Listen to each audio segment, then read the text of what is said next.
Yahoo Fantasy Baseball Week 10 action in the Tucson Toros group. We're going to take a look at Derek Lowe equals cheater, splitting with the Androids this week, tied 5-5 at week's end. Derek Lowe equals cheater is now 38, 55, and 7 on the year, while the Androids is now 41, 53, and 6. The all-time series, ironically, is now tied. These teams have faced off 3 times in league history and are now 1-1-1 overall. So everything's all square after this tie in Week 10 action. For Derek Lowe equals cheater, a season high in saves. It's the first saves this team has recorded in 7 weeks. Also set a season high in strikeouts and the best ERA this team has seen all year.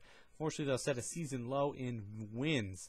For the second time in 3 weeks, had a really low win total. For Androids, no highs this week, but set a season worst in the ERA category. To match off with cheater setting a season best in the ERA category. On offense, Androids took 4 out of the 5 categories, but lost the RBI category. On the pitching side, cheater took 4 out of 5 categories. None of the battles were really that close anyway. Derek Lowe equals cheater on the offensive side had 5 players hit a homer.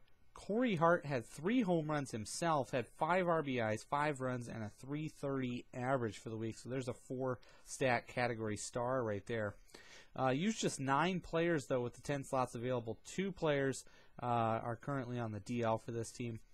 5 players had a 3 or more RBI week. Nick Swisher led the way. He had 9 RBIs by himself.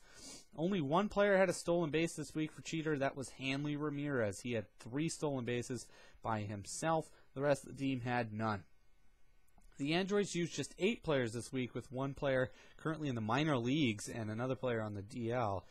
6 players hit home runs for Androids, though. Out of the 8 players used, 6 of them hit homers. Prince Fielder was unusual this week. He hit 3 home runs, only had 3 RBIs, so all the home runs were solo shots, and he averaged a 174.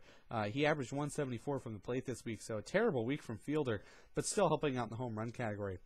On the opposite side, though, Jason Kubel for the Androids, he had 2 home runs, 5 RBIs, and a .409 average for the week. So Kubel definitely getting the job done in 3 categories there for the Androids offense. 6 players had at least 3 runs or more, and 6 players had 3 or more RBIs. So a decent performance out of the Androids offense this week. On the pitching side, Androids took wins, but was blown out in every other category. 5 pitchers won for Androids, so definitely dominated the pitching win category. Unfortunately, though, had Joe Blanton with an ERA of 20.25 and Peter Moylan with an ERA of 16.2 for the week, and 3 pitchers managed to whip under 1. So another team that's had an ERA really, really high and a whip that was actually somewhat manageable. So very interesting there. Derek Lowe equals cheater only managed 1 victory this week. That was Cole Hamels against the Red Sox. Hamels had 14 Ks and a 1.8 ERA for the week. So he was definitely great. Also managed to produce 2 saves, as we mentioned, had gone the previous 6 weeks without a save. Got a save from Matt Gurrier and Tyler Clipper this week. Giovanni Gallardo, he didn't win this week, but he managed 17 strikeouts. And Gavin Floyd also didn't pick up a victory, but he managed 17 strikeouts to go with a 1.29 ERA. So fantastic stats from those 2 guys. 3 pitchers had an ERA of 0. 3 pitchers had a whip of under 1. And no whip on the team was over 1.8. So a decent numbers game from Derek Lowe equals cheater this week. Both teams, though, have a DL pitcher in their lineup, so they'll definitely want to take a look at that if they want to improve some of their pitching stats. Looking forward, though, these teams come off of the tie here. Derek Lowe equals cheater is now 13th in the standings, 2.5 games out of 12th, chasing the Androids, who currently sits 12th. Cheater's going to be taking on Metropolitans next week. Those 2 teams faced off 1 time last year, with cheater coming out on top. Meanwhile, the Androids, as we mentioned, now sits 12th. That would be the final postseason slot, getting into the consolation round if things started today. 9.5 games out of 6, so still very much in touch. Just 2 weeks away. 2 good weeks would put Androids right back in the thick of things. So going to be taking on Lucky this week.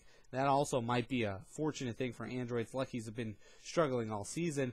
And Androids is 2-0 all-time against this franchise dating back to last year. So it'll be interesting to see where things shake out with these 2 teams fighting it out, fighting the good fight for some of the consolation spots that are still out there.